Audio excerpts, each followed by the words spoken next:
Hi, this is Michael Carbajal, and you're watching True School Sports. Take care.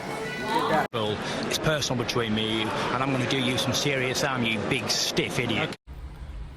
The untouchable True School Sports Empire proudly presents something the boxing game's been missing. Hey, what's going on? It's your boy BT, and I came here to talk some boxing with the thousands of True School Sports subscribers. Now, y'all can save the date because the boogeyman is back. The guy that everyone doesn't want to fight in the middleweight division, Janibek Alimkhanuly from Kazakhstan, the newly crowned WBO champion, the guy that Demetrius Andrade handed the belt to because he didn't want to fight him. He's got a date, he's got an opponent, and that opponent is none other than the UK's very own Denzel Bentley. Now, Denzel Bentley's coming off of a fourth round stoppage victory over domestic level fighter in the UK, Marcus Morrison. Beat him up. He's the number 14 ranked WBO contender. This is the second consecutive British fighter that Janibek has fought. The last one was Danny Dignam, as many of us know. And listen, man, Bentley, I'm very familiar with his career. He had two fights a couple years ago with Mark Heffron, another British level fighter. First fight was a draw. Second fight he stopped him in 4 rounds. Off the strength of that fight, he fought the only guy on his resume who would resemble a fringe world level contender in Felix Cash. Felix Cash completely outclassed and destroyed Denzel Bentley in 3 rounds. And that's what it is. And then, he beat Marcus Morrison in his last fight. So, as far as I'm concerned, Denzel Bentley, he can punch, so I'm not going to write him off. This isn't like as big of it's not as big of a mismatch as Danny Dignam was. Danny Dignam was a ridiculously gross mismatch. This is a mismatch. I feel like there are levels, and I feel like if I truly believe if Bentley goes 7 rounds or more, then that's a win, and his stock should go up because nothing in his career leads me to believe that this is going to be a problem for Janibek. I mean, Janibek can punch. Janibek has great fundamentals. Janibek knows how to pivot and move and get out of the way of things, and he's a really smart fighter. So that's what it is. That's where we're at right now with Janibek. The middleweight division doesn't have a whole lot of options because it's one of the worst divisions in boxing right now. And all the names you guys would want to see Janibek fight have either just fought or have fights coming up. So like Carlos Adames, Montiel, that they're fighting. There's not a whole lot of there's really not a whole lot of options. Truth be told, maybe you could have got a Ryota Murata, but would Murata really want to come to America for John? I mean, I don't know. Murata could stay there in Japan and build himself up. There's no reason why I think he would take that fight. So there's just not a whole lot of options. There's Patrice Volney, there's Falcao.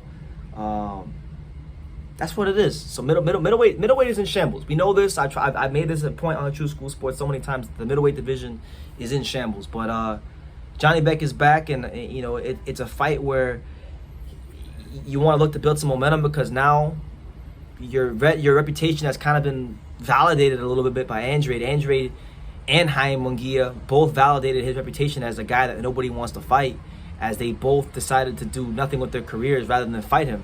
Andrade's going to fight Zach Parker, right? And the purse bid that Frank Warren was like $305,000 altogether. So Andrade's going to make like less than $200,000 fighting Zach Parker with no title in a foreign country. And this is a guy in Andrade that's used to making millions and millions of dollars a payday. So it shows you that these guys don't want to fight Janibek. As far as the division's concerned, Golovkin hasn't officially retired or vacated the belts, and Janibek's gotten on that corny Canelo bullshit where he said, "Oh, well, I'm not going to fight him because he's from my country," which is corny. It's the corniest thing in the world, and he's no different than Canelo for that. But Golovkin's probably going to fight Lara because that fight was ordered by the WBA. If Golovkin does retire, that would really make Janibek's career a whole lot better because then he can start going after the other titles in the division. Since he doesn't want to fight Golovkin, if Golovkin retires, Janibek's road to undisputed will be a lot better than if Golovkin still continues to box.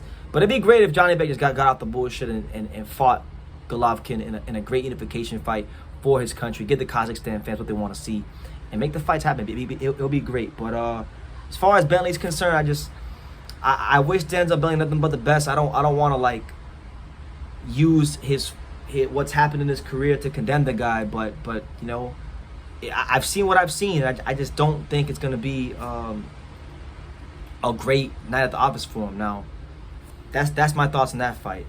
As far as other things, supposedly Seniesa Estrada will be defending her WBA 105-pound title in the co-feature on that date. So yeah, Seniesa Estrada will be the co-main event. So Janibek in the main event, Seniesa Estrada in the co-main event. I love it. You know, Seniesa Estrada is one of the best fighters in not just women's boxing, but in boxing point blank period. She's one of the most marketable fighters in boxing point blank period. She is a great fighter. I have no clue who they're gonna get in the ring for her. You know, they're not gonna get her Kim Clavel because Kim Clavel has a fight coming up in Canada, I think in November or December, against the girl Jessica Neri Planta, whatever her name is. So, you know, Seniesa's gonna stay busy. You know, she hasn't fought. By the time she fights, she's coming off an 11th month layoff.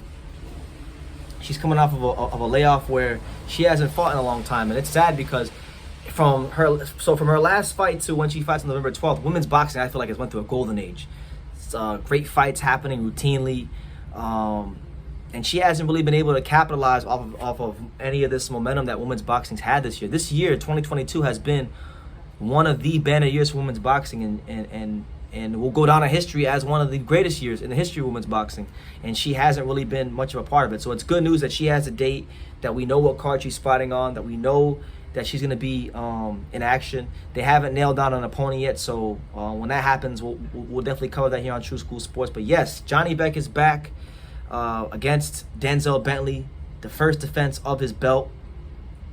And by the way, just so you guys know, this is a voluntary defense. He's not required to make a defense of the title right now. I'm not sure when he is. I believe maybe in about a year or so, probably. So yeah, that's what it is. Janibek versus Denzel Bentley, Seniesa Estrada in the co-main event in her top-ranked debut. Going to be a momentous occasion come November the 12th. Make sure you guys continue to check the channel for more updates on both these fighters and boxing in general. Like I say in every single one of these videos, you can love me or you can hate me, but I'm just a kid from Daniel. So until next time, take care, guys. Thank you for watching another video on True School Sports, the home of boxing. If you made it this far, do me a favor and do yourself a damn favor. Hit that subscribe button and surely you will not be disappointed.